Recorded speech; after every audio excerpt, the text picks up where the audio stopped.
시청자 여러분, 안녕하십니까? 11월 10일 화요일 JTBC 뉴스 아침엔 시작합니다.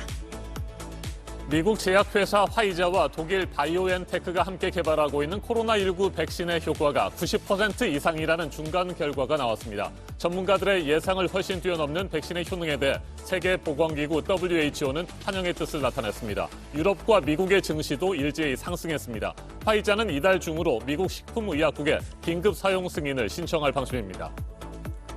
정권 인수 절차에 속도를 내고 있는 바이든 미국 대통령 당선인이 코로나 상황에 대처할 전문가 등의 자문단을 발표하고 기자회견에서 마스크 착용을 당부하는 등 코로나 통제를 전면에 내세우고 있습니다. 마스크를 쓰라는 건 정치적 발언이 아니라면서 나라를 하나로 끌고 가는 걸 시작하는 방법이라고 말했습니다. 도널드 트럼프 미국 대통령이 대선 패배 이틀 만에 마크 에스퍼 국방장관을 전격적으로 경질했습니다. 마음에 들지 않는 인사에 대한 보복성 축출 작업의 신호탄이자 국정 장악력을 잃지 않겠다는 뜻으로 풀이됩니다. 법무부와 검찰 양쪽의 특수활동비를 들여다보기 위해 현장 검증에 나섰던 여야 의원들이 공방을 벌였습니다. 여당에서는 대검이, 야당에서는 법무부가 자료를 소극적으로 제출해서 검증이 제대로 이루어지지 못했다고 했는데 이번 현장 검증으로 특활비 논란이 끝나기는 어려울 것으로 보입니다. 세계 최대 아동 성착취물 사이트 웰컴 투 비디오 운영자 손정우에 대한 구속영장이 기각됐습니다. 증거인멸과 도주 우려가 없다는 이유였습니다. 앞서 손 씨의 아버지는 아동 대상 성범죄를 엄격하게 처벌하는 미국으로 아들이 송환되는 것을 막기 위해서 지난 5월 범죄 수익, 은닉 등의 혐의로 손 씨를 직접 검찰에 고소했습니다. 심각해지고 있는 전세난이 임대차 3법 때문에 생겼다는 지적에 김현미 국토부 장관이 그렇게 말하기 어렵다고 밝히면서 현실을 모르고 있다는 목소리가 나오고 있습니다. 김현미 장관은 대책을 검토해서 발표하겠다고 했습니다. 코로나19 백신과 관련해 밤사이 반가운 소식이 들어왔습니다. 미국의 제약회사 화이자와 독일 바이오엔테크가 함께 개발하고 있는 백신이 90% 넘는 예방 효과를 보였다는 3상시험 중간 결과가 발표됐습니다. 전 세계적으로 지금까지 코로나19 감염자 127만 명이 목숨을 잃었는데 안전하고 효과적인 백신에 대한 기대감이 커지고 있습니다. 화이자 최고 경영자는 터널 끝에 빛이 보인다며 감격스러워했고 각국의 지도자들도 희망을 이야기했습니다. 네, 이 소식에 글로벌 증시가 크게 오르면서 또 기대감을 드러냈는데요. 이르면 다음 주쯤에 미국 식품의약국에 긴급 사용 승인을 신청할 것으로 보입니다. 하지만 마지막 임상시험은 여전히 진행이 되고 있는 상황이고 거의 최단 기간 안에 나온 백신의 장기적 효과도 앞으로 또 검증을 해 나가야 되고요. 신중해야 한다는 목소리는 여전히 나옵니다. 첫 소식으로 강버들 기자가 보도합니다. 화이자와 바이오엔테크가 코로나19 백신 3상 시험 중간 결과를 내놨습니다. 43,500여 명의 시험 참가자 중 현재까지 코로나19에 걸린 94명을 분석해보니 이 중 개발 중인 백신을 맞은 사람은 10%에 못 미쳤다는 겁니다. 확진자 대부분은 플라시보, 가짜 백신을 맞은 이들이었습니다. 심각한 안전 문제도 관찰되지 않았습니다. When you realize that your vaccine has a 90% effectiveness, that's overwhelming. I think we can see light at the end of the tunnel. 통상 독감 백신은 40에서 60% 정도의 예방 효과를 보입니다. 화이자는 추가 자료 등을 점검한 뒤 이달 셋째 주 FDA에 긴급 사용 승인을 신청할 계획입니다. 또 내년에는 13억 회 투여분 생산이 가능할 걸로 보고 있습니다. 화이자의 백신이 기대 이상의 효능을 가졌다는 소식에 시장이 먼저 반응했습니다. 영국 FTSE 100 지수가 4.67% 오르는 등 유럽 주요국 증시가 4에서 7% 급등했습니다. 미국의 다우 지수와 스탠더드 앤 푸어스 500 지수도 각각 2.95, 1.17% 올랐고 기술주 중심의 나스닥 지수는 1.53% 떨어졌습니다. So you've seen big gains in travel and leisure. You've seen big gains in oil prices because of the perception that economic growth will see a significant pickup as we head into 2021.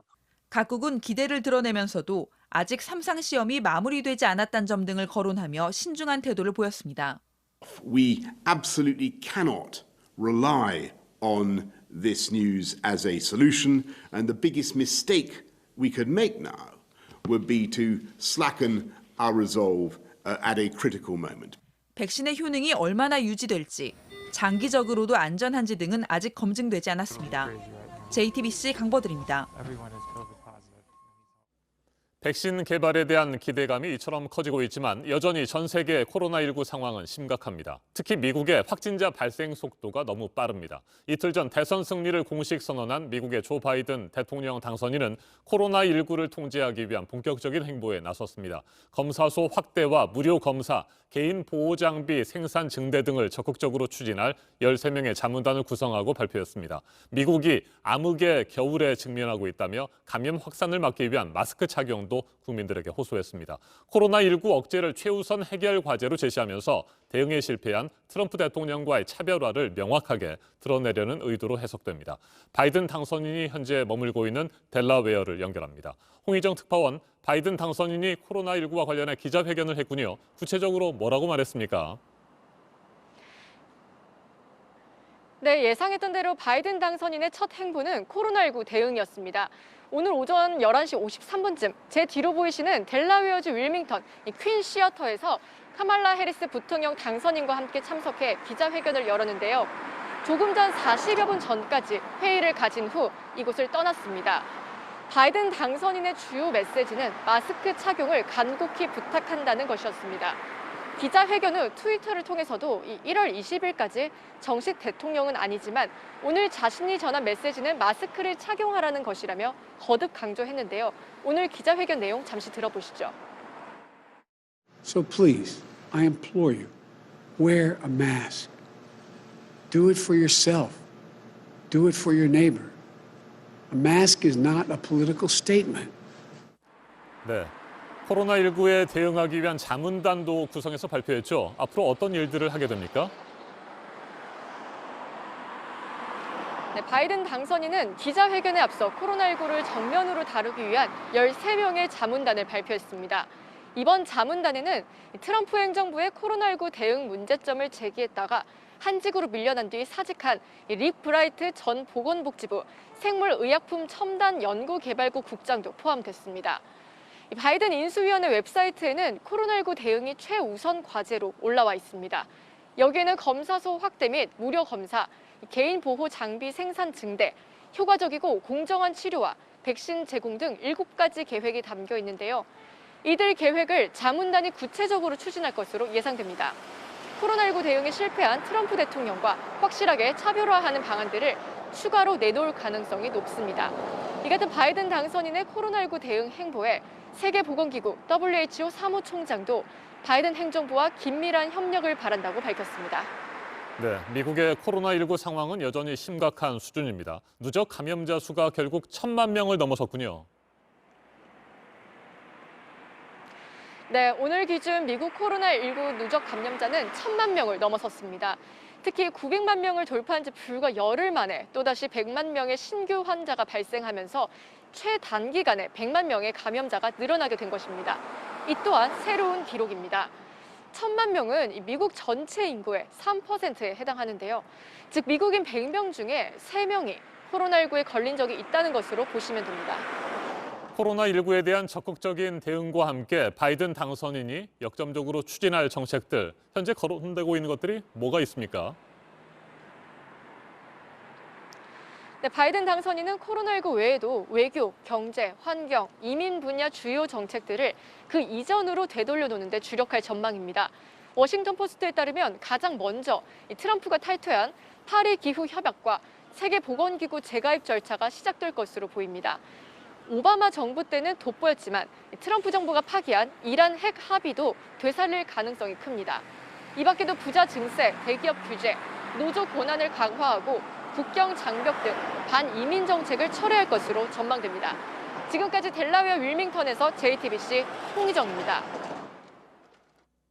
대선 패배를 인정하지 않고 버티기에 들어간 도널드 트럼프 미국 대통령은 마크 에스퍼 국방장관을 전격적으로 경질했습니다. 사흘 전 국제개발처 부처장을 해고한 뒤 추가적인 인사 조치에 나선 겁니다. 마음에 들지 않는 인사에 대한 보복성 축출 작업의 신호탄이자 국정 장악력을 잃지 않겠다는 뜻으로 풀이됩니다. 트럼프 대통령이 불복 소송전과 함께 릴레이 집회를 준비하고 있다는 말도 나오고 있습니다.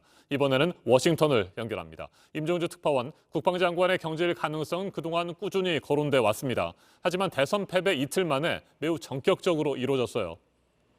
네, 그렇습니다. 트럼프 대통령은 한국 시간으로 오늘 새벽 마크 에스퍼 국방장관이 해고됐고 봉사에 감사한다는 글을 트윗에 올렸습니다. 그동안 주요 인사들을 트윗으로 교체해온 것처럼 국방수장도 트윗으로 경질한 것입니다. 동시에 크리스토퍼 밀러 국가 대테러센터장을 국방장관 대행으로 지명했습니다. 에스퍼 장관은 지난 6월 인종차별 철폐 시위 진압을 위해 군을 동원할 수 있다는 트럼프 대통령에 맞섰다가 눈밖에 났습니다. 이후 경질 가능성이 거론돼 왔으나 결국 대선 패배 이틀 만에 물러나게 됐습니다. 마크 에스퍼 국방장관의 경질은 국제개발처 부처장의 해고에 이은 두 번째 인사 조치입니다. 결국 트럼프 대통령 끝까지 힘을 잃지 않겠다. 이 같은 의지를 드러낸 것이라고 볼 수 있겠죠.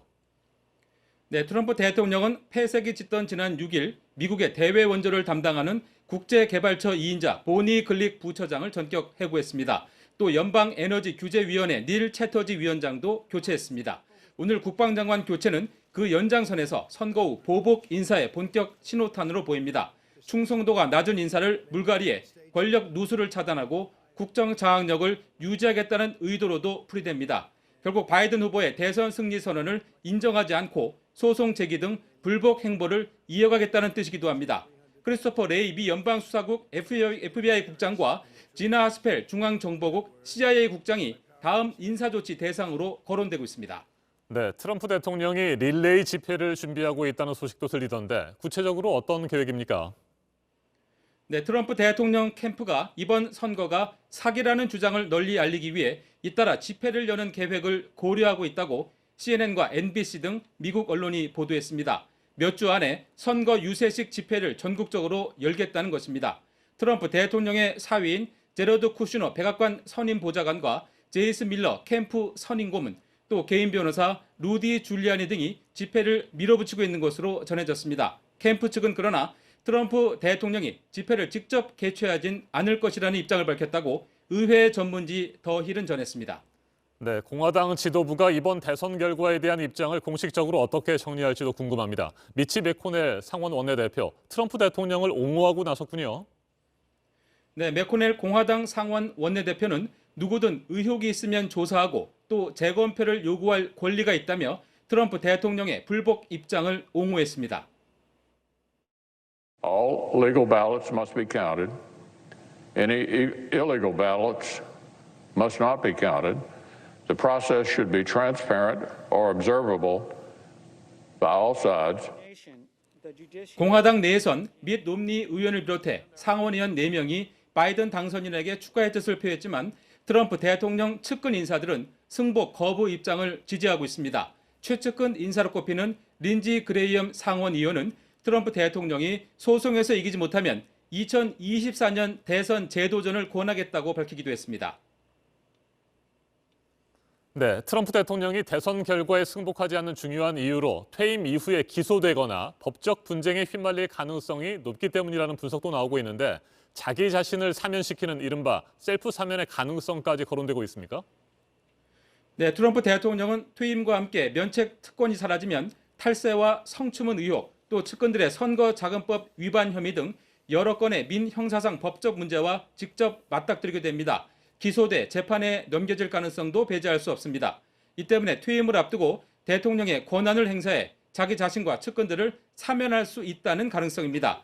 다만 사면권은 대통령의 가장 광범위한 권한 중에 하나지만 연방 범죄에만 해당돼 지방검찰의 수사 대상인 측근들까지 보호하지는 못할 것이라고 로이터 통신이 전했습니다. 지금까지 워싱턴에서 JTBC 임종주입니다.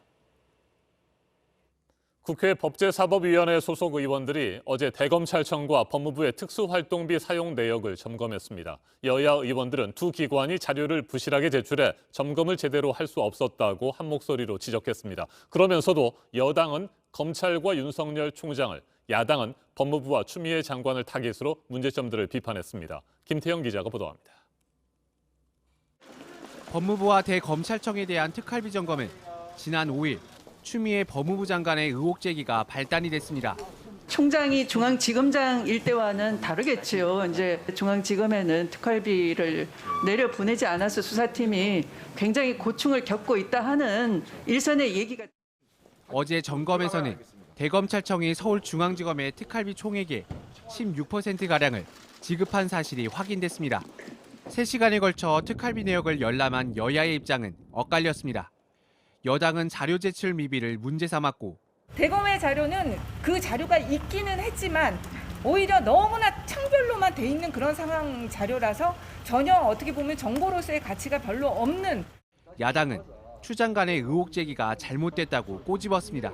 그럼 추 장관은 어디서 이야기를 듣고 검사들에게 특수활동비가 안 내려가 수사를 못하느냐. 특수활동비 지출 기록부를 가져오라고 해라. 야당은 오히려 법무부의 특활비 내역을 문제 삼았습니다. 검찰 특활비 중 10%가 법무부에 배정되는 사실을 확인했다고 했습니다. 법무부 검찰국이 수사나 정보 수집을 하지 않지만 올해에만 7억 5,900만 원의 특활비를 지출했다는 점이 문제라고 지적했습니다. 다만 추미애 장관은 취임 후 해당 특활비를 개인적으로 사용하지 않은 것으로 조사됐습니다. JTBC 김태영입니다. 윤석열 검찰총장은 지난주 후배 검사들을 상대로 강연을 하면서 살아있는 권력에 대한 수사를 강조했습니다. 이후 시점상으로만 보면 문재인 정부의 탈원전 정책과 관련한 수사가 시작됐기 때문에 여당인 더불어민주당은 정치적인 수사라고 비판하고 있습니다. 이 같은 상황에서 윤 총장이 어제 다시 후배 검사들 앞에 섰는데 이번에는 국민을 여러 차례 강조했습니다. 국민의 검찰이 되는 것이 검찰개혁의 방향이라고 말했습니다. 이상엽 기자입니다. 윤석열 검찰총장이 충북 진천에 있는 법무연수원을 다시 찾았습니다. 지난 3일 신임 부장검사 31명을 만난 데 이어 이번엔 직급이 더 높은 신임 차장검사 14명을 만났습니다. 윤 총장은 이번에도 검찰 개혁을 강조했습니다. 살아있는 권력에 대한 수사 등을 언급했던 지난 3일과 달리 공정성에 무게를 뒀습니다. 윤 총장은 검찰 개혁의 방향은 공정한 검찰과 국민의 검찰이 되어야 한다고 말했습니다. 공정한 검찰과 국민의 검찰은 동전의 양면이라고도 했습니다. 강의는 약 70분간 이어졌습니다. 윤 총장은 지난 3일 신임 부장검사들에겐 권력자든 아니든 좌고우면하지 않고 공정하게 법 집행을 하라는 취지의 발언을 했습니다. 또 검찰개혁은 살아있는 권력의 비리를 눈치 보지 않고 공정하게 수사하는 것이라고 말했다가 정치적 논란으로 이어졌습니다. 특히 이 강의를 한 지 이틀 뒤 검찰이 현 정부 탈원전 정책의 상징인 월성 1호기 폐쇄와 관련한 수사에 착수했습니다. 이 수사는 국민의힘이 고발해 이뤄진 것이었고 여당에선 청부 수사라는 주장까지 나왔습니다. JTBC 이상엽입니다. 전셋값이 너무 올라서 또 구하지를 못해서 곳곳에서 상황이 좀 심각하다는 얘기들을 하고 있죠. 왜 이런 전세난이 생기게 됐는지 임대차 3법이 또 지목도 되고 있는데 김현미 국토부 장관은 그렇게 말하기 어렵다는 입장을 밝혔는데요. 현실에서 일어나는 일들을 너무 모르는 게 아니냐는 목소리들이 나왔습니다. 김현미 장관은 원인을 들여다보고 대책이 나오는 대로 발표하겠다고 했습니다. 박소연 기자입니다. 국회 예결특위 회의에서 최근 부동산 시장에 대한 질문이 나왔습니다. 최근 전세난이 임대차 3법 시행으로 인한 현상이 아니냐고 야당이 따진 겁니다. 결국은 지금 전세난이 발생한 거는 임대차 3법이라는 법제도의 시행으로 인해서 임대차 3법 이후 월세 임대 비율이 뛰었고 집주인의 입주도 늘어나면서 전세 매물 품귀 현상이 벌어지고 있다는 주장입니다. 하지만 김현미 국토교통부 장관은 임대차 3법을 원인으로 보기는 어렵다고 반박에 나섰습니다. 최근의 전세의 어려움에 대해서는 여러 가지 요인이 있지만 계약갱신 청구권 때문이다, 임대차 3법 때문이다 이렇게 말씀드리기는 좀 어렵습니다. 전세 세입자들이 이 법에 따라 계약갱신 청구권을 행사하면서 시장에서 전세 물량과 수요가 동시에 줄어들고 있다는 게 정부의 설명입니다. 그렇지만 전세난을 호소하는 목소리는 청와대 국민청원 게시판에까지 등장했습니다. 코로나보다 전월세 폭등이 무섭다거나 주택난으로 결혼을 거의 포기할 지경이란 하소연이 올라오고 있는 겁니다. 이 때문에 민주당은 최근 주거 문제 해결을 위한 TF를 띄우는 등 부동산 대책 마련에 고심하고 있습니다. 이런 가운데 최재성 청와대 정무수석은 최근 집값 상승을 지난 정부의 책임으로 돌린 바 있습니다. 홍남기 경제부총리도 비슷한 발언을 해 야당이 반발했습니다. 부동산 어떤 정책이 대폭적으로 이제 변화했고 국민들의 이 부동산에 대한 투자로 이어졌다 이렇게 보이네요. 부동산 정책은 특히 그 성격상 과거에 여러 가지 부동산과 관련되는 규제의 완화 그 영향이 사실 지금에도 큰 영향을 미치고 있다고 저는 생각을 하고요. JTBC 박소연입니다. 벨라루스 정부의 대선 부정과 관련해 영국에서 이 벨라루스 대통령을 포함한 고위 관료들을 제재 대상에 올렸었는데요. 이번에는 벨라루스에서 조치를 내렸습니다. 벨라루스에 있는 영국 외교관을 추방하기로 했습니다. 박지훈 기자입니다. 현지 시간 8일 벨라루스 외무부가 영국 대사관 소속 외교관 2명 추방을 결정했다고 러시아 타스 통신이 보도했습니다. 해당 외교관들이 외교관 신분에 맞지 않는 활동을 했다는 이유를 들었습니다. 지난 9월 말 영국 외무부는 알렉산드르 루카센코 벨라루스 대통령과 그의 아들 등 벨라루스 고위 인사 8명을 제재 대상에 올렸습니다. 대선 부정과 야권 시위 탄압 등이 이유였습니다. 캐나다도 동참했습니다. 지난달 12일 유럽연합 EU도 루카센코 대통령 등 벨라루스 고위 관료 40명에 대한 제재를 합의했습니다. 영국과 EU에서는 제재 대상 인물들의 자산은 동결되고 입국이 금지됐습니다. 지난달 말 유럽의회는 벨라루스 여성 지도자들이 주축이 된 조정위원회 등 벨라루스 야권을 인권상 수상자로 선정하기도 했습니다.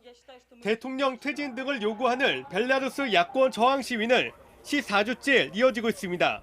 지난 8일 수도 민스크에서는 수천 명이 가두 행진을 벌였습니다. Поэтому только мы вместе можем изменить все это и заставить власть выполнять свои обязательства. 현지 인권단체는 이날 전국적으로 시위해서 1000명 이상이 체포됐다고 주장했습니다. JTBC 박지윤입니다.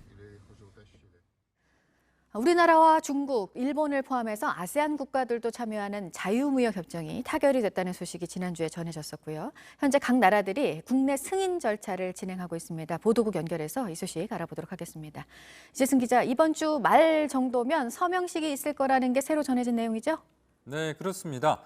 이번에 타결된 영내 포괄적 경제 동반자 협정, 말이 어려운데 일종의 자유무역 협정입니다. 모두 15개 나라가 참여를 하고 RCEP이라고 불립니다. 동남아시아 국가연합 아세안 10개국과 한국, 중국, 일본, 호주, 뉴질랜드가 참여를 하게 됐습니다. 당초 인도도 참가하려고 했지만 대중국 무역 적자 확대에 대한 우려 등으로 지난해 불참을 선언한 바 있습니다. 인도를 뺀 이들 15개 나라의 인구는 전 세계 약 3분의 1로 대략 26억 명의 거대 경제권이 탄생하게 됐습니다. 이제 서명식만 앞두고 있는데요. 이 소식은 올해 아세안 의장국인 베트남에서 전해졌습니다. 응웬 꾸엔 중 베트남 외교부 차관은 어제 하노이 국제 컨벤션 센터에서 RCEP 협상이 끝나서 각국이 국내 승인 절차를 밟고 있다라고 이렇게 밝혔습니다. 그러면서 오는 15일로 예정된 화상 정상회의 직후에 서명식이 개최될 것이라고 설명했습니다. 네, 항공기 제조사 보잉에 대해서 미국이 불법 지원을 한 것과 관련해서 유럽연합의 결정이 나왔네요. 네, 그렇습니다. 유럽연합 EU가 미국 제품과 서비스에 부과하기로 한 관세는 약 40억 달러로 약 4조 5천억 원 규모입니다. EU와 미국은 항공기 제조사 에어버스와 또 보잉에 대한 보조금을 둘러싸고 분쟁을 빚어왔는데요. 세계무역기구 WTO는 지난해에는 에어버스가 유럽 당국으로부터 보조금을 받았다며 미국이 보복관세를 부과할 수 있게 결정을 했습니다. 그리고 반면에 지난달에는 보잉에 대해서 이번에는 미국이 불공정한 지원을 했다면서 EU가 보복관세를 부과할 수 있도록 결정했습니다. 이러면서 결국 EU와 미국이 서로 관세를 주고받게 되는 그런 상황인데요. 다만 EU 측은 새롭게 출범할 조 바이든 미국 행정부에서는 무역에 대한 미국의 강경한 입장이 완화되기를 바란다는 뜻을 밝혔습니다. 이 밖에 새로운 소식은 잠시 8시 이후에 다시 연결해서 전해드리겠습니다. 지금까지 아침 현지금 JTBC 이재승입니다. 이번에는 오늘 아침 체크해봐야 할 뉴스들을 분야별로 살펴보겠습니다. 먼저 정치 분야입니다. 더불어민주당 총선기획단이 어제 이낙연 대표 주재로 첫 회의를 열고 내년 재보선 공천 논의에 들어갔습니다. 당의 싱크탱크인 민주연구원도 이번 주 바람직한 후보상을 묻는 여론조사에 착수할 계획입니다. 일본을 방문하고 있는 박지원 국가정보원장이 스가 요시히데 일본 총리와의 면담을 조율하고 있는 것으로 알려졌습니다. 이르면 오늘 총리 관저를 방문할 것으로 예상되는데 스가 총리가 취임 이후 한국 정부 고위급 인사와 만나는 것은 처음입니다. 한일 관계 개선의 돌파구가 마련될지 관심이 모아지고 있습니다. 수십억 원대 횡령과 배임, 뇌물수수 혐의로 재판에 넘겨진 친박신당 홍문종 대표에게 검찰이 징역 9년을 구형했습니다. 뇌물주에 대해 징역 5년, 나머지 혐의에 대해 징역 4년을 구형했는데 홍 대표는 검찰의 조작극이라며 혐의를 부인하고 있습니다. 네, 어제 코스피 지수는 2년 5개월 만에, 원화 가치는 1년 10개월 만에 최고치를 기록했는데요. 미국 대선에서 당선인이 나오면서 정치적 불확실성이 해소가 됐고 대규모 경기 부양책에 대한 기대감이 반영되면서입니다. 달러화 약세가 계속되면서 외국인들은 우리 주식시장에서 매수 강도를 높이고 있습니다. 준신형 SUV 신형차 공개 행사를 미국에서 연 현대자동차가 내년 봄부터 미국 시장에 출시를 할 예정인데요. 미국 현지의 수요에 대비를 해서 한국 공장에서뿐만 아니라 미국 공장에서도 생산을 하겠다는 계획을 밝혔습니다. 목적지에 착륙은 하지 않고 비행만 하고 돌아오는 관광 상품과 관련해 홍남기 경제부총리가 이런 경우에도 면세품을 살 수 있도록 하는 방안을 검토하고 있다면서 긍정적인 방향으로 논의가 되고 있다고 했는데요. 국제선으로 인정을 해서 면세품 구매를 허용하자는 제안들이 앞서 나온 바 있습니다. 계속해서 사회분야 뉴스입니다. 옛 대통령 별장인 청남대 안에 있는 전두환 씨와 노태우 씨 동상을 철거하기 위한 충북도의회 조례 제정이 무산됐습니다. 조례안 심사에서 세 차례 보류 결정이 나자 조례안을 발의한 도의원이 사진 폐기 결정을 내렸습니다. 이에 따라 동상 철거 결정은 다시 충청북도의 몫으로 돌아갔습니다. 지난달 온몸에 멍이 든 채 병원으로 실려와 숨진 16개월 입양아 사망 사건을 수사하고 있는 경찰이 아이 엄마에 대해 구속영장을 신청했습니다. 수사 결과 엄마 쪽이 학대에 더 책임이 있다며 아동학대 치사 혐의를 적용했습니다. 어제 오후 강원도 춘천시 남춘천 중학교 지하 보일러실에서 불이 나 학생과 교직원 900여 명이 운동장으로 긴급 대피했습니다. 학생 10명이 연기를 들이마셔 병원에서 치료를 받았습니다. 전기 합선으로 인한 불로 추정되는데 소방당국이 정확한 화재 원인을 조사하고 있습니다. 6.25 전쟁 때 불법 반출됐다가 66년 만에 돌아오게 된 설악산 신흥사의 영상회상도와 시황도가 일반에 공개가 됐습니다. 지난 8월에 국내로 환수가 됐고 귀국 환영 법회가 어제 열렸습니다. 지난 추석 때 한 공연으로 열풍을 만들었었던 가수 나훈아 씨의 콘서트 소식입니다. 다음 달 서울과 부산, 대구에서 모두 16번 관객들과 만납니다. 전 세계 곳곳 건물 외벽에 그래피티를 남기거나 미술관에 자신의 작품을 몰래 걸어두기도 하는 얼굴 없는 화가로 알려진 뱅크시의 작품들이 한국에 왔습니다. 모레부터 서울 코엑스에서 특별전이 열리는데요. 뱅크시의 원화가 국내에서 공개가 되는 건 이번이 처음입니다. 민주당이 오늘 국회에서 한국노총과 만납니다. 이낙연 대표와 김동명 위원장 등이 참석을 해서 노동 분야 정책들을 논의할 예정입니다. 라인펀드 판매사들과 관련한 금융감독원의 제재심의위원회가 오늘 또 열리는데요. 이번이 세 번째입니다. 증권사들의 소명 등 의견 진술은 상당 부분 이루어진 상태에서 오늘 결론이 나올 수도 있고 아니면 4차 제재심이 또 열릴 수도 있습니다. 한국과 일본 두 나라 정부가 후원을 하는 민간 문화 교류 행사가 오늘 열립니다. 2005년부터 매년 열리는 행사입니다. 두 달 전에 일본에서 먼저 온라인으로 행사가 열렸고 이번에는 서울에서 역시 온라인으로 진행이 됩니다. 분야별 뉴스들 체크해드렸습니다. 오늘 아침은 어제보다 기온이 조금 올랐지만 여전히 쌀쌀합니다. 영상 5도를 밑도는 곳이 많고 영하권을 보이는 곳도 있습니다. 하지만 낮 기온은 12도 안팎까지 오르면서 일교차가 크겠습니다. 비가 거의 내리지 않으면서 대기는 점점 더 건조해지고 있습니다. 강원 동해안에는 건조경보가 내려져 있고 건조주의보는 영남 동부 대부분 지역으로 확대됐습니다. 내일도 아침엔 쌀쌀하지만 낮에는 평년 기온을 웃도는 온화한 날씨를 보이겠습니다. 내일 서울 낮 기온이 15도, 광주와 부산은 18도까지 오르겠습니다. 현재 기온은 서울 4도, 춘천 영하 3도, 광주 5도, 대구 4도로 어제보다 2도에서 6도가량 높습니다. 낮 기온은 서울 12도, 대전과 전주 14도, 부산 17도로 어제보다 2도에서 3도가량 높겠습니다.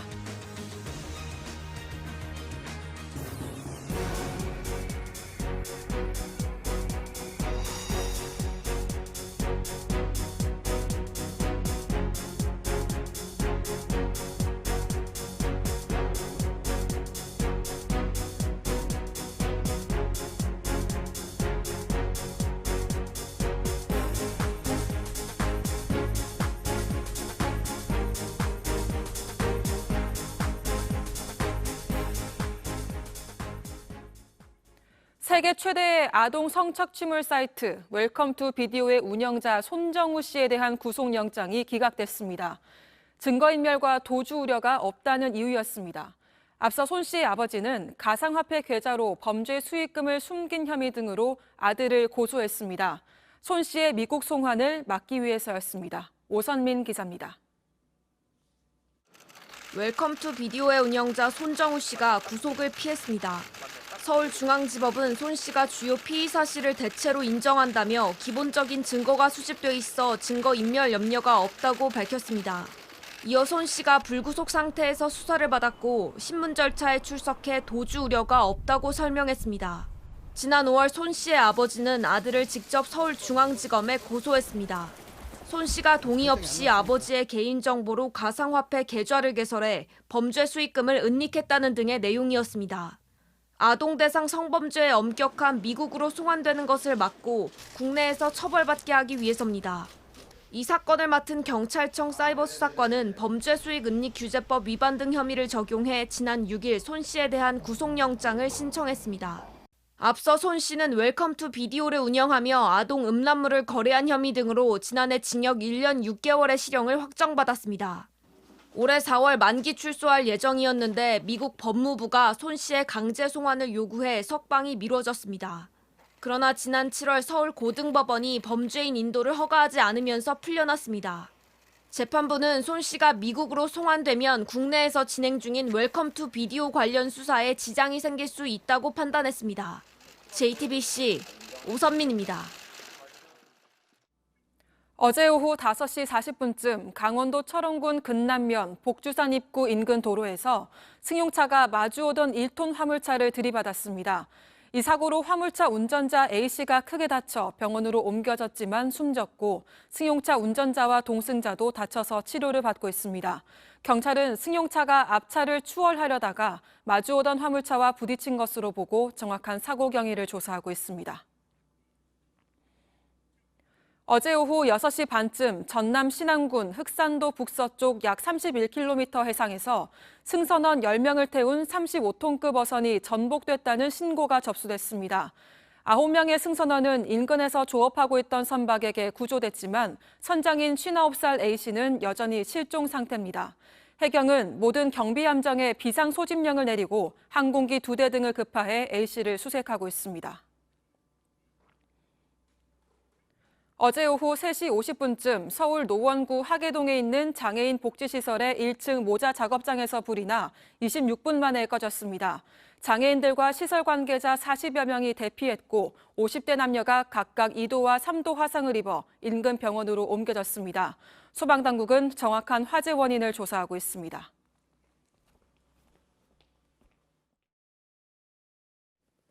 지구촌 곳곳의 소식을 전문가의 깊이 있는 분석과 함께 전해드리는 아침엔 세계 시간입니다. 지난 8일 조 바이든 미국 대통령 당선인이 대선 승리를 선언한 뒤 전 세계 지도자들의 축하 인사가 잇따르고 있습니다. 하지만 일부 국가들은 여전히 침묵을 지키거나 축하 인사를 보류하는 등 이해관계에 따른 온도차가 큽니다. 조 바이든 당선인의 승리가 확정되자 가장 먼저 축하 인사를 쏟아낸 지역은 바로 유럽입니다. 독일 메르켈 총리와 프랑스 마크롱 대통령이 당선을 축하했습니다. 유엔 사무총장과 WHO 사무총장도 바이든 당선인에게 축하 메시지를 보냈습니다. 스가 일본 총리 역시 지난 8일 소셜미디어에 축하 인사를 올린 데 이어 어제는 기자들과 만난 자리에서 다시 한번 축하의 말을 전했습니다. 직접 들어보시겠습니다. 改めてバイデン氏ハリスに心よりお祝い申し上げたいと思います。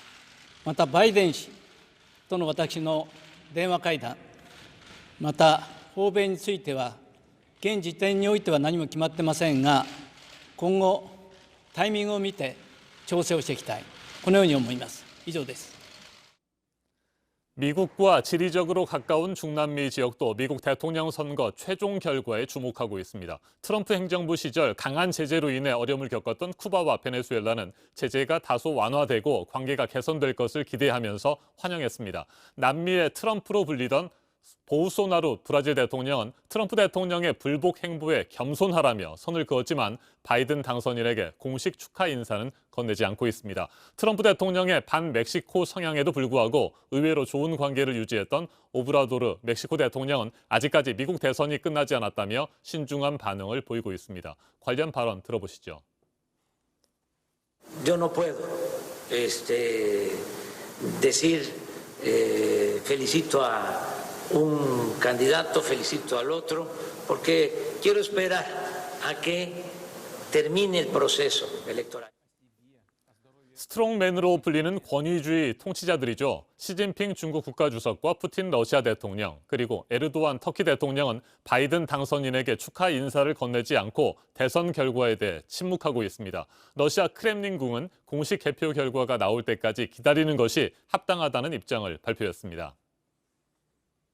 인도는 흑인이자 인도계인 카멀라 해리스가 부통령에 당선되자 인도계 미국인들의 자부심이라며 환호하고 있습니다. 해리스 당선인의 외조부가 살았던 인도 남부의 마을에서는 축제가 열렸습니다.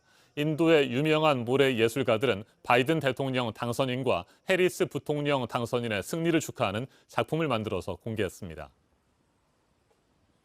조 바이든 미국 대통령 당선인의 승리에 대해 엇갈리고 있는 각국의 반응과 속내, 전문가와 좀 더 자세하게 짚어보겠습니다. 최인택 중앙일보 국제전문기자 전화로 연결돼 있습니다. 안녕하십니까? 네, 안녕하십니까? 네, 먼저 인도 얘기부터 해볼까요? 그야말로 축제 분위기이고요. 트럼프 대통령과 친분이 두터웠던 모디 총리 역시 이번 대선 결과를 환영하고 있습니다.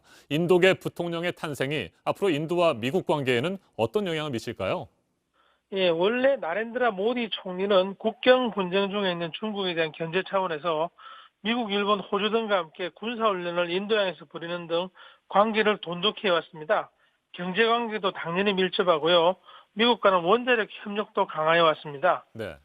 이제 어머니가 인도 남부 출신 이민자인 카멀라 해리스가 부통령이 되면은 이런 기조는 더욱 이제 촉진될 수밖에 없습니다. 모디 총리로서는 카멀라 해리스 부통령이 나오면은 이를 매개로 해서 미국과 더욱 그 관계를 돈독히 하면서 어떤 중국과의 그 경쟁 관계를 본국에 유리하게 이끄는 그런 정책을 펼 것으로 보입니다. 네, 미국과 인도가 더욱 밀착할 가능성이 높다는 말씀이시군요. 멕시코 대통령이나 러시아 크렘린궁의 경우는 공식 개표 결과를 기다리겠다는 반응입니다. 에르도안 터키 대통령, 그리고 시진핑 중국 국가주석 등 대표적인 스트롱맨들 현재 침묵을 시키고 있는데 솔직한 속내는 뭘지 궁금합니다.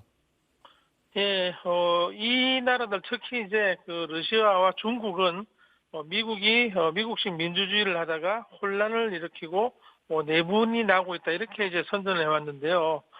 지금 이제 생각보다 빠른 속도로 그 사태가 정리되는 것을 보면서 안쪽 그 머릿속으로 여러 가지 이제 계산을 하고 있는 것으로 보입니다.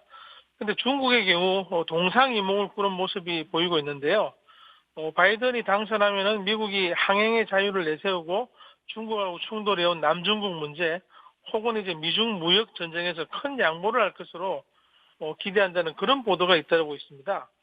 그렇지만 이 문제는 중국이 양보할 수 없는 핵심 가치라고 주장을 하듯이 미국도 내줄 수 없기는 마찬가지인 사안이죠.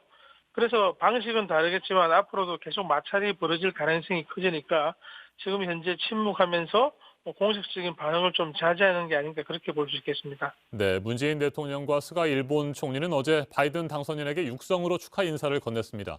바이든 행정부가 공식적으로 출범하게 되면 한미일 관계는 어떻게 될까요? 예, 그전부터 미국 행정부는 한미일을 같이 이제 손잡게 해서 공동으로 중국에 대응하게 하는 그런 동맹체제를, 삼각동맹체제를 만들려고 시도했습니다. 그런데 일본은 그런 중국 포위망에서 한국을 고립시킨다는 전략을 계속적으로 해왔거든요. 네. 그래서 오히려 이제 바이든 행정부가 공식 출범해서 정권이 바뀌고 이제 새로운 그 시작을 하면은 일본은 오히려 그 한미일 관계에서 일본은 미국에 더 다가서고 한국은 조금 멀리하는 그런 전략을 가속할 것으로 전망이 되고 있습니다. 알겠습니다. 최인택 중앙일보 국제전문 기자였습니다. 바이든 당선인은 승리 연설에서 미국이 다시 세계로부터 존경받게 하겠다며 힘이 아니라 모범을 보여서 세계를 이끌어 나갈 것이라고 강조했습니다. 조 바이든 행정부가 보여줄 미국은 과연 어떤 모습일까요? 전 세계가 주목하고 있습니다. 지금까지 아침엔 세계였습니다.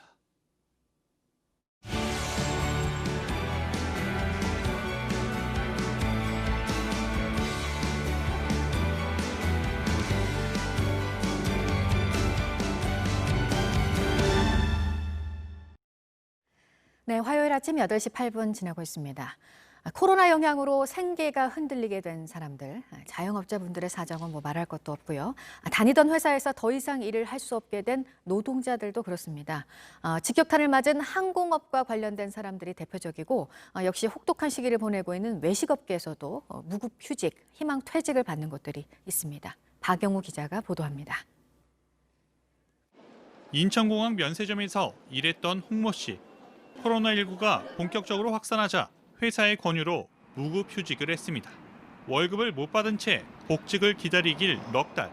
하지만 홍 씨에게 돌아온 건 권고사직 대상자라는 통보였습니다. 너무 갑작스럽게 통보받아서 당황하기도 하고 어떻게 해야 하지? 이런 생각을 되게 많이 했던 것 같아요. 홍 씨뿐 아니라 다른 직원 상당수도 면세점을 떠났습니다. 당장 다른 일자리를 구하는 것도 쉽지 않습니다. 그만두고 나서 일자리가 우선은 구하기가 힘들어서 실업급여할 때 받으려고 준비하고 있어요. 코로나19발 해고 여파는 기내 청소 노동자들도 피해갈 수 없었습니다. 비행기 청소와 수화물 탑재 등을 담당했던 아시아나 KO 노동자들. 사측이 제시한 희망퇴직과 무급휴직을 거절하자 지난 5월 해고당했습니다. 지방노동위원회는 이들의 해고가 부당하다고 판정했지만 사측은 중앙노동위에 재심을 신청했습니다. 저희들은 무기한 무급휴직에 동의하는 거는 해고나 다름없다고 생각했고 그건 부당하다고 생각했어요. 그래서 정리해고된 거죠. 이미 600명 이상 해고당한 이스타항공 노동자들도 사측과의 힘겨운 싸움을 이어가고 있습니다.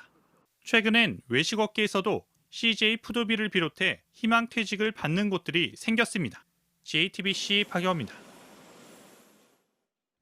제조업에도 여파가 있습니다. 코로나 사태가 시작되고 지난 8개월 동안 16만 개 일자리가 사라졌다고 하는데요. 사측은 코로나로 인한 경영 악화를 이유로 들어서 해고를 했지만 그 이유가 정말 맞는 것이냐며 반발하고 있는 노동자들이 있습니다. 이어서 송지혜 기자입니다. 문 닫은 공장 앞에 천막 수십 동이 들어섰습니다.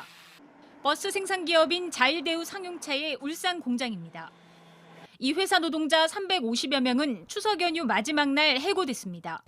해고된 노동자들은 한 달 넘게 이렇게 천막에서 먹고 자며 복직 농성을 벌이고 있습니다. 2004년 입사한 이병진 씨도 그중 한 명입니다.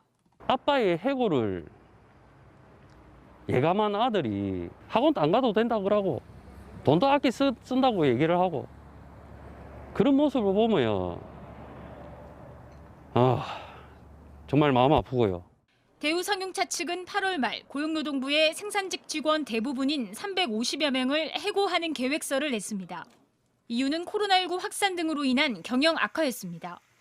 하지만 노조 측은 사실과 다르다고 주장합니다. 코로나19에도 1분기 생산량은 약 12% 늘었다며 선방을 했다는 겁니다. 긴박한 경영상의 이유로 해고를 한다는 것은 기업을 유지 존속한다는 이런 전제하에 잉여 인력을 해고를 하는 것입니다. 그런데 이 해고는 공장을 아예 닫는 누가 봐도 상식적으로 이해할 수 없는 이렇다 보니 노조에선 적은 임금으로 일부만 재고용하고 베트남으로 공장을 옮기기 위한 수순이 아니냐는 의심이 나옵니다. 노조는 이를 근거로 울산지방노동위원회에 부당해고 구제 신청을 냈습니다. 반면 사측은 1분기 생산량 증가는 일시적일 뿐 경영 상태는 나빠지고 있고 베트남 이전도 전혀 계획이 없다는 입장입니다. 조선업계의 해고 칼바람은 하청업체 노동자에게 먼저 불어닥쳤습니다. 20년간 거제 조선소에서 용접일을 해온 전모 씨. 지난달 말 대우조선해양 하청업체인 명천에서 19명과 함께 정리해고 통보를 받았습니다. 오후에 회사에서 문자, 카톡으로 해고를 날리고 서류 찍어서 보내주고 또 문자로도 이제 11월 30일까지 일을 하라고. 마찬가지로 해고 사유는 경영 악화였습니다. 억장이 무너지죠. 지금도 사실은 떨리고 밤에 잠도 못 자고 있고 음식도 제대로 먹지 못하고 있습니다. 조선소에서 일하는 하청 노동자들은 연쇄 정리해고의 신호탄이 아닐까 우려하고 있습니다. 대우조선해양은 하청 노동자 대량해고 중단하라! 중단하라! 중단하라! 중단하라! 반면 하청업체 대표는 입장문을 내고 조업 물량이 줄어 무급휴직을 하려고 했으나 반대가 많아 어쩔 수 없이 정리해고한 것이라고 밝혔습니다. 한국개발연구원은 코로나 사태 이후 8개월간 16만 개의 제조업 일자리가 사라진 걸로 추정했습니다. 전문가들은 4차례의 추경을 통해 내놓은 일자리 지키기 대책이 현장에서 제대로 작동하고 있는지 정부가 점검해야 한다고 지적합니다. JTBC 송지입니다.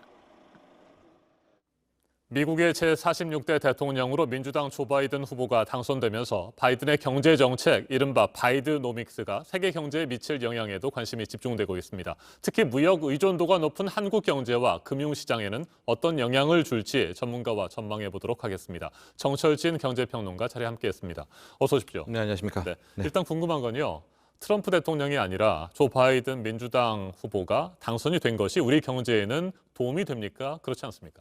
그동안의 역사상 패턴을 좀 보면은요. 어떨 때 미국 경제와 한국 경제가 연관성이 있느냐 보면 미국 경제 성장률이 높았을 때 우리의 성장률도 높아지고요. 네. 미국에서 이 무역, 교역에 있어서 상당히 좀 자유무역도를 추구했을 때 우리나라의 수출의 숨통이 트여서 역시 우리나라에 긍정적이다 이렇게 볼 수가 있는데 현재 불확실성 제거라는 측면에서는 긍정적인 그런 측면이 있겠지만 이 무역과 교역적인 측면에서 보면 큰 틀에서 이 바이든의 경제 정책, 바이드노믹스도 트럼프가 추진해왔던 아메리카 퍼스트와 크게 다르지가 않거든요. 네. 예, 미국 중심주의라고 하죠. 근데 조 바이든 역시 바이 아메리칸이라든가 메이드 인 USA라든가 이런 식으로 미국 내 중심주의를 이어갈 것으로 보여서 물론 어떤 식으로 표출되고 행동 이런 것들에 있어서 트럼프는 워낙 즉흥적이었기 때문에 그런 부분에서는 좀 개선될 수 있다라고 보여지지만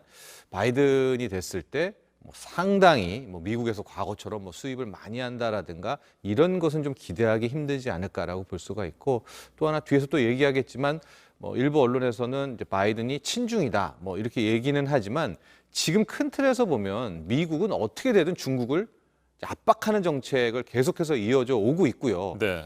트럼프는 그게 강했고 이게 행동을 어떻게 하느냐 구체적인 디테일에서 좀 차이가 있을 뿐이지 바이든 당선인 역시도 압박을 하는 이런 부분은 계속될 것 같거든요. 중국에 대한 압박도 그렇다면 막 우리가 기대하는 것만큼 바이든이 되면은 막 무역도 활발해지고 이런 것들은 좀 우리가 중립적인 시선으로 바라봐야 되지 않을까 보고 있습니다. 그러니까 이름과 포장만 좀 바뀔 뿐이지 미국의 보호무역주의는 앞으로도 계속될 가능성이 높다 이렇게 보시는 그렇습니다. 거군요. 적확한 표현인데요. 포장 정도가 약간 바뀌었지 그 내용물은 거의 이 트럼프 대통령의 경제 정책과 일맥상통하지 않을까 이렇게 보고 있습니다. 네, 방금 말씀을 하셨듯이 미국 내 제조, 메이드 인 아메리카 그리고 바이 아메리칸, 미국산 구매, 이거에 대한 압박과 기업에 대한 적극적인 밀어붙인다거나 그런 것들은 계속될 가능성 어떻게 보세요? 그러니까 행동 방식은 다르겠죠. 트럼프 대통령은 갑자기 새벽에 트위터에서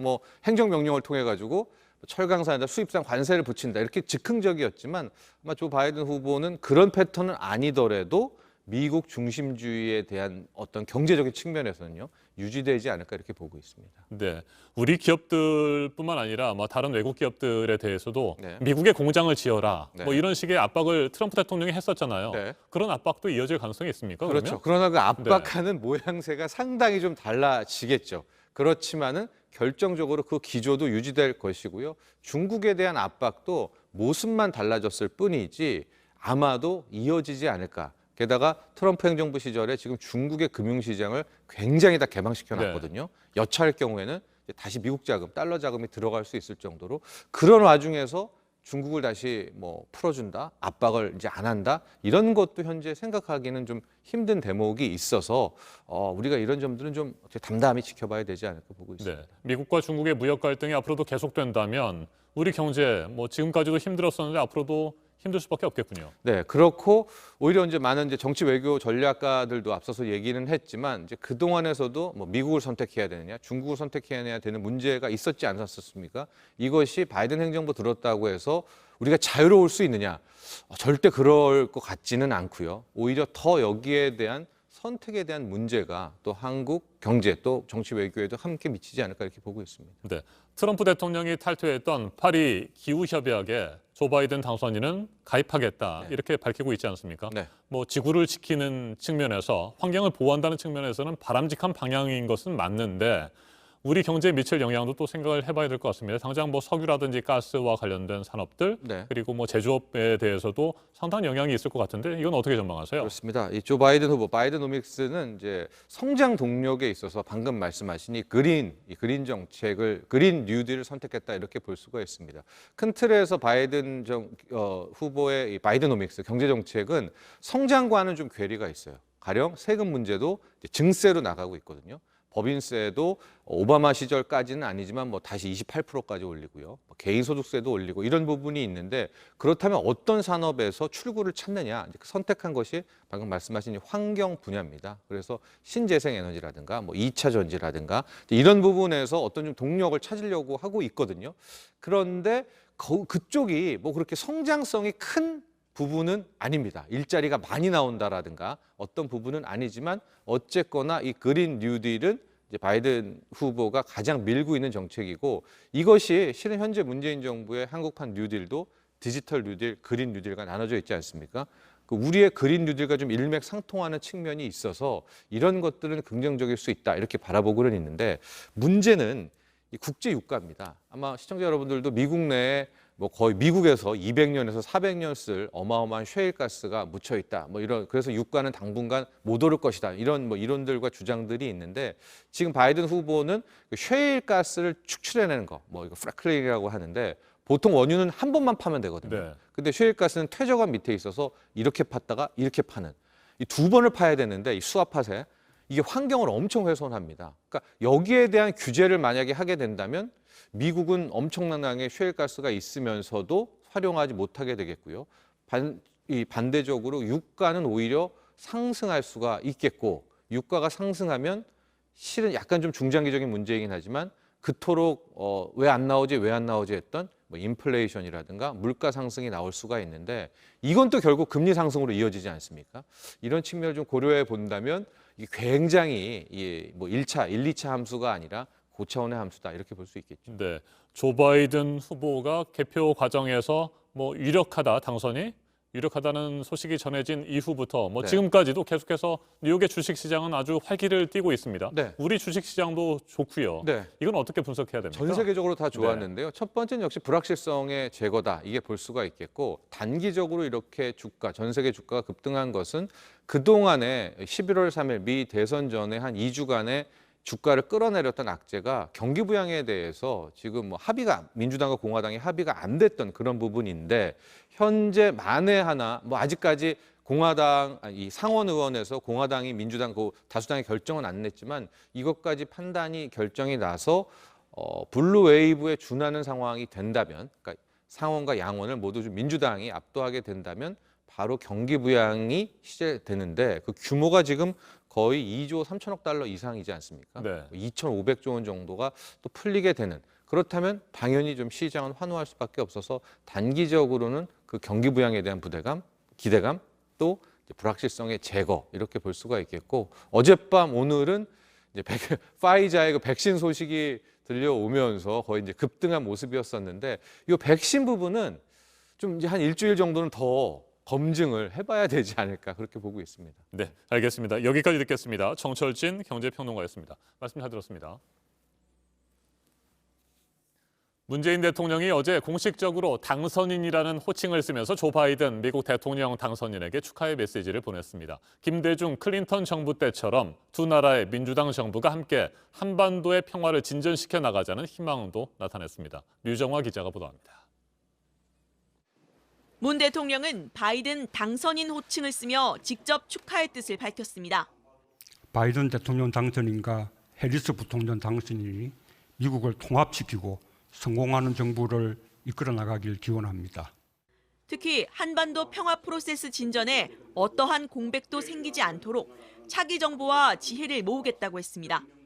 새로운 행정부를 준비하는 바이든 당선인과 주요 인사들과도 다방면으로 소통해 나가겠습니다. 과거 미국 민주당 정부가 우리나라 민주당 정부와 평화 프로세스를 긴밀히 협력한 경험도 거론했습니다. 2000년 김대중 정부 때 클린턴 정부와 협력해 한반도 평화를 진전시킨 경험을 되살려보자는 희망을 나타낸 겁니다. 폼페이오 장관 초청으로 미국을 방문 중인 강경화 외교부 장관은 바이든 정부 관계자와도 소통할 뜻을 밝혔습니다. 또 바이든 정부가 대북 제재를 앞세워 선 핵포기 후 대화론을 폈던 오바마 정부의 전략적 인내 정책으로는 돌아가지 않을 거라고 했습니다. 그 전략적 인내로 돌아간다. 이거는 뭐 아닐 것 같아요. 지난 3년간의 그런 여러 가지 경과라든가 성과를 바탕으로 만들어 나가야 된다. 전략적 인내는 결과적으로 북한의 핵 개발을 가속화시켜 실패한 정책이라는 평가가 전문가들 사이에서 나옵니다. 이인영 통일부 장관도 동맹의 시간을 만들겠다며 새 행정부에 기대감을 드러냈습니다. 우리 정부의 역할이 더 커질 수 있다면서 북한에도 현명한 대처를 주문했습니다. 남북이 먼저 대화의 물꼬를 트고 신뢰를 만든다면 더 좋은 정세의 흐름을 우리가 함께 주도해 나갈 수. 더불어민주당 내 의원 모임 한반도 TF는 오는 16일 미국을 방문해 대북 특사 파견 등을 제안할 계획입니다. JTBC 유정화입니다.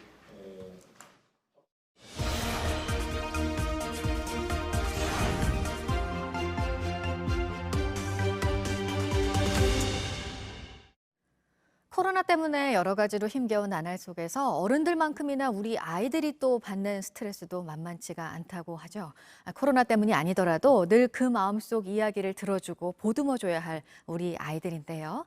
여기 사는 게 버겁다는 어른 같은 말을 하는 아이들이 있습니다. 이 아이들의 목소리를 들려주는 공연 2편 오늘은 소개해드리려고 합니다. 함께 그 이야기 들어보실까요? 야, 꼴등. 넌 왜 달려? 달리면 재밌잖아. 넌 1등도 아닌데? 그럼 1등만 달리냐? 재밌어서 달리는 건데 1등만 달려야 하냐고 외치는 이 아이들. 12살 초등학교 5학년 육상부 소년들입니다. 모든 걸 다 갖춘 듯한 전학생이 이 학교로 오면서 육상부의 1등 자리를 꿰차고 그 자리에서 밀린 아이는 더 이상은 달리고 싶지가 않은데요. 아무 도구 없이 오로지 뛰는 것으로 승부가 나면 나는 어찌 보면 가장 순수한 육상을 하는 아이들이 진짜 마음을 드러내기 시작합니다. 아마 평생 해야 할 그 사투의 출발선에 아이들은 과연 당당히 설 수 있을지. 온라인으로 생중계도 되는 이 공연은 앞서 2차례에 이어서 이틀 뒤인 목요일에도 보실 수 있습니다. 아빠 역겨워.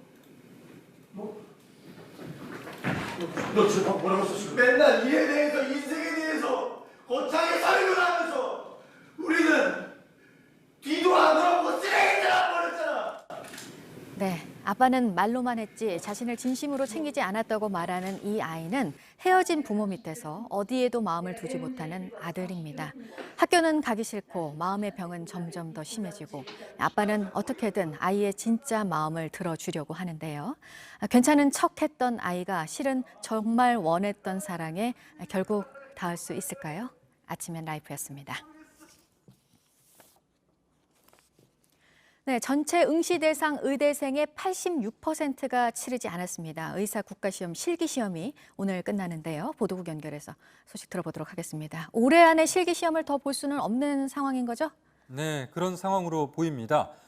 이번에 의사 국가시험 실기시험은 지난 9월 8일부터 약 2달간 진행되어 왔습니다. 오늘이 실기시험 마지막 날인데요. 응시 대상자 3,172명 중에 446명만이 이번에 실기시험을 치렀습니다.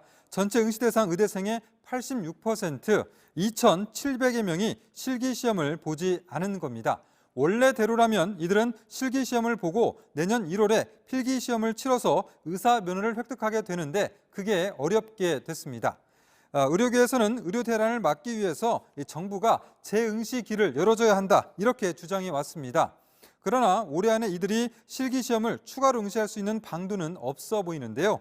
국시원 관계자는 시험을 추가로 보게 된다면 기존 시험 종료 다음 날인 당장 내일 11일부터 봐야 하는데 시험 공지도 안 된 상황에서 올해 안에 치르기는 힘들게 됐다. 이렇게 밝혔습니다. 네, 분쟁 지역을 두고 갈등하고 있는 두 나라, 아제르바이잔과 아르메니아와 관련된 소식도 있다고요? 네, 그렇습니다. 사고가 났는데 현지 시간 9일 저녁에 발생했습니다. 아르메니아에 주둔하고 있는 러시아군 소속 전투 헬기를 아제르바이잔군이 지상에서 휴대용 로켓포로 공격했습니다. 결국 헬기가 추락하면서 두 명이 숨졌는데 아제르바이잔군은 실수라며 배상하겠다라고 밝혔습니다. 아르메니아와 아제르바이잔은 지난 9월부터 전투를 벌이고 있는데 앞서 러시아의 중재로 2번, 또 미국의 중재로 1번 등 모두 3차례나 휴전에 합의했지만 전투는 멈추지 않고 있습니다. 계속해서 사상자가 늘고 있는 가운데 서로 상대국이 휴전 합의를 먼저 위반했다라고 주장하고 있습니다. 지금까지 아침엔 지금 JTBC 이재승입니다. 오늘은 전국이 맑겠고 일교차가 크겠습니다. 아침엔 쌀쌀하지만 낮에는 기온이 15도 안팎까지 크게 오르겠습니다. 강원 영동과 영남 동쪽 지역에는 건조특보가 내려져 있습니다. 당분간 맑은 날씨 속에 대기가 매우 건조할 것으로 보이기 때문에 산불을 포함한 각종 화재 예방에 주의하셔야겠습니다. 낮 기온은 서울 12도, 대전과 전주 14도, 부산 17도로 어제보다 2도에서 3도가량 높겠습니다.